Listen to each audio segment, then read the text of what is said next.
Bismillahirrahmanirrahim. Assalamualaikum warahmatullahi wabarakatuh. Alhamdulillah hari ini kita bertemu kembali ya dalam pembahasan array gitu ya.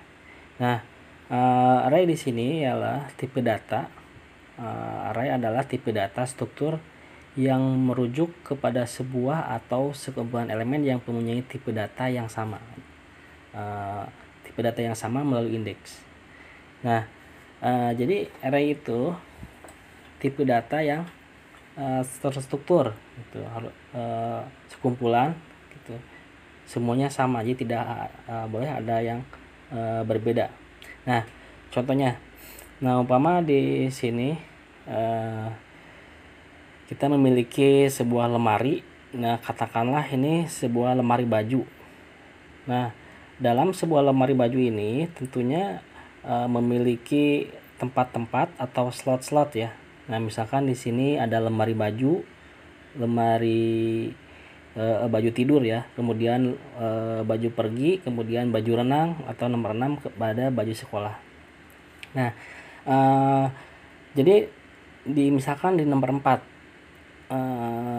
jadi tidak bisa kita memberikan tempat selain baju. Misalkan di nomor 4 kita menyimpan lemari atau slot sepatu, jadi tidak bisa. Atau di sini di nomor 4 ini kita simpan nasi goreng, nggak bisa. Jadi harus sejenis gitu. Jadi array itu sekumpulan data ya yang sejenis. Atau misalnya gini, lemari ini kita rubah, misalkan lemari buku. Nah, berarti di sini semuanya harus berisi buku gitu ya. Buku cerita, buku agama, buku pokoknya semuanya harus buku. Jadi tidak bisa selain yang sejenis. Jadi harus sejenis gitu.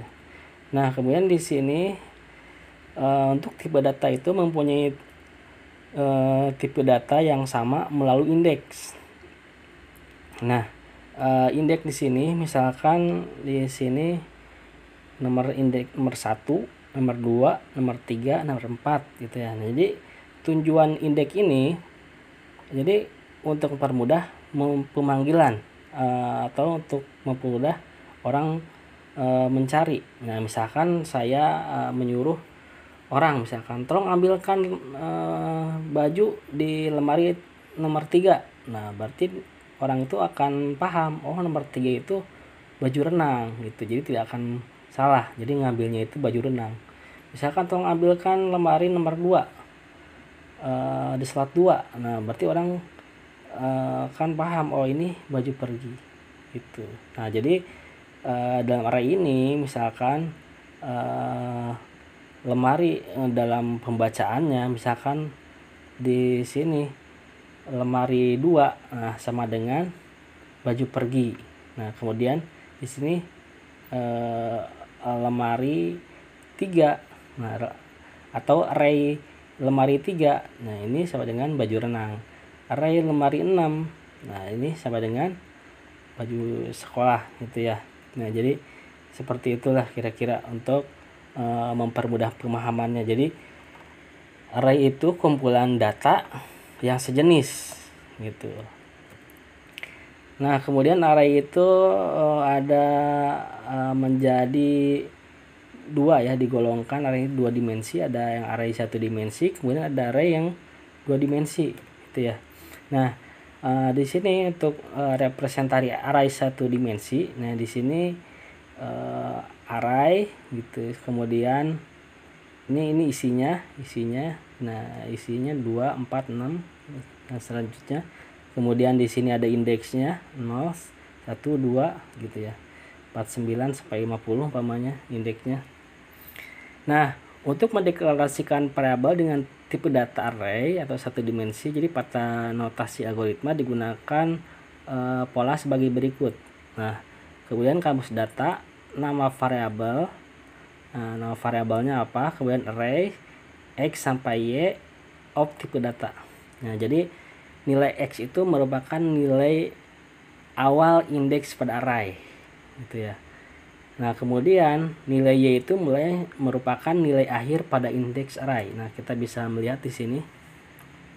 Nah, Umpama di sini ini untuk array satu dimensi. Nah, misalkan ke samping ya, satu baris ke samping. Nah, misalkan di sini kita sebutlah dengan lemari buku.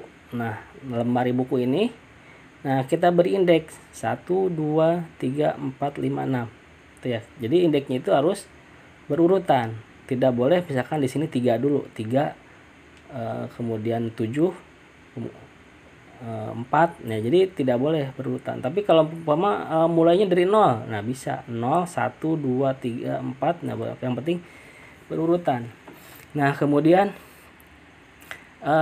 kita isi misalkan di nomor 1 ini isinya buku cerita. Nah, kemudian nomor 2 isinya buku sejarah. Nah, nomor 3 isinya biologi, kemudian nomor 4 isinya matematika. Nah, untuk penulisan arraynya misalkan lemari buku array 4. Nah, indeks 4 gitu ya, array 4. Nah, sama dengan matematika gitu. Nah, tapi kalau umpama diganti di sini biologi, nah berarti lemari buku 4 sama dengan biologi gitu. Nah, untuk di sini misalkan untuk mendeklarasikan yang no variable array x sampai y gitu ya, x sampai y of tipe data. Misalkan di sini x-nya itu atau arraynya itu x. Jadi nah sama dengan 1 sampai 3 gitu ya, 1 sampai 3. Nah, kemudian ini isinya integer. Integer. Nah, integer itu kan bilangan bulat, jadi bisa diisi aja misalkan apa saja, misalkan di indeks 1 3, indeks 2 9, indeks 3 2 umpamanya. Nah, kemudian untuk array satu dimensi, untuk mengakses data array di satu dimensi, array satu dimensi diakses melalui indeksnya. Nah, misalkan disiapkan array atau satu dimensi A bertipe integer dengan 5 elemen yang diberi nomor indeks dari 0 sampai 4. Nah, ini yang dapat diilustrasikan dengan nomor gambar berikut. Nah, misalkan indeksnya 0, 1, 2, 3, 4. Nah, karena array tersebut mempunyai nama yang sama, yaitu A, jadi maka setiap elemen diberi sebutan dengan nama yang berbeda dengan memberikan nomor indeks. Nah, sehingga masing-masing menjadi misalkan di sini A0, kemudian A1 jadi sampai A4, misalkan di sini A2, A3, A4 gitu ya. Nah, sehingga masing-masing menjadi A0, A1 sampai dengan A4. Jadi dapat dibaca A dengan indeks 0 atau A0. A dengan indeks 1 atau dibaca dengan A1 dan seterusnya gitu ya. Bisa dipahami ya, mudah ya. Untuk array itu yang penting ya satu dimensi ya, ini satu dimensi ya, jadi satu baris ke samping ya, horizontal gitu ya. Kemudian ini diberi indeks dan bisa diisi ya gitu ya. Nah, misalkan kita untuk mendeklarasikan misalkan algoritma coba di sini. Nah, di sini untuk arraynya lemari 1 sampai 6. Nah, of integer. Nah, di sini misalkan lemari 2 sama dengan 5. Nah, lemari 2 ini indeks kedua isinya 5. Nah, kemudian lemari 4 sama dengan 10. Nah, jadi lemari dengan indeks nomor 4 adalah 10. Nah, kemudian di sini umpama mau dijumlah lemari 2 ditambah lemari 4. Nah, jadi lemari 2 itu isinya 5. Nah, kemudian lemari 4 itu isinya 10. Nah, jadi jika ditambahkan 5 ditambah 10 hasilnya 15. Itu jadi yang dijumlah isi dari indeks, isi dari array ini gitu, isi dari array. Nah, kemudian umpama kita coba kembali misalkan kita deklarasikan lemari array ya, array 1 sampai 6. Jadi of integer. Integer itu bilang genap ya. Nah, misalkan di sini lemari 2 sama dengan 5. Nah, Jadi indeks lemari 2 itu isinya 5. Kemudian lemari 4 isinya 10. Gitu ya. Ini lemari 4 isinya 10. Nah, kemudian misalkan dideklarasikan jumlah lemari 2 plus lemari 4. Lemari 2 plus 4. Nah, lemari 2 itu kan 5. Ditambah 4. Nah, berarti 5 tambah 10 berarti 15 gitu ya. Untuk lemari 3, lemari 3. Lemari 2 tambah 1. Nah, untuk lemari 2 misalkan lemari 3 misalkan 2 plus 1. Nah, kalau 2 plus 1 berarti 5 ditambah 1. Nah, berarti 6. Gitu ya, untuk lemari misalkan lemari 3. Nah, kemudian untuk lemari 6 isinya 1 ya. Nah, kemudian untuk lemari 5, nah lemari 5 itu 3 ditambah lemari 6. Lemari 3 ditambah 6. Lemari 3 itu kan 6. Kemudian tambah 6 berarti 6 ditambah 1. Nah, isinya 7. Itu kan. Jadi untuk mendeklarasikannya seperti itu gitu ya. Nah, kemudian di sini untuk procedure code dalam lengkapnya adalah sebagai berikut. Nah, misalkan kamus data A sama dengan array 0 sampai 4 ya, of integer. Kemudian I sama dengan I itu integer. Misalkan A0, nah isinya 4. A1 isinya 8. A2 isinya 6. Nah, kemudian A3 isinya A0 tambah A1. Nah, kalau A0 itu 4, kalau A1 itu 8, berarti 8 tambah 4 berarti 12. Nah, isi dari A3 itu berarti 12 karena A0 tambah A1. Nah, kemudian A4 isinya A2. Nah, kalau A4 isinya A2 berarti A2 itu 6 gitu. Nah, kemudian di sini untuk deklarasi array 1 sampai 4 of integer. Nah, misalkan di sini A sama dengan array A 1 100 isinya. Kemudian indeks 2 5. Indeks 3 20. Misalkan A1 sama dengan 100, A2 sama dengan 5, A3 sampai 20.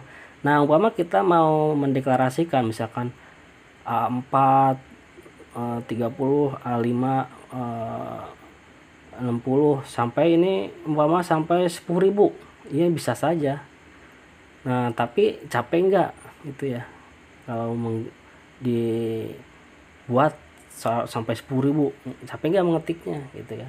Nah, makanya nanti kita akan mempelajari looping gitu ya. Jadi looping nanti array itu akan bisa menggunakan ring looping, jadi akan mempermudah secara otomatis gitu ya, otomatis. Jadi tidak satu persatu kan. Kalau 1 sampai 10 lah kita masih bisa umpama membuatnya gitu ya, bisa membuat. Nah, tapi kalau udah jutaan ribuan ya udah berat gitu. Jadi makanya itu bisa nanti kita pelajari di looping gitu ya, nanti looping. Nah, sampai di sini untuk pertemuan ketiga ya, untuk pembahasan array 1 dimensi. Nah, nanti kita akan berlanjut lagi untuk membahas array 2 dimensi ya. Sampai di sini penjelasan pertemuan ketiga ya yang membahas array 1 dimensi. Mudah-mudahan bisa dipahami. Sekian, assalamualaikum.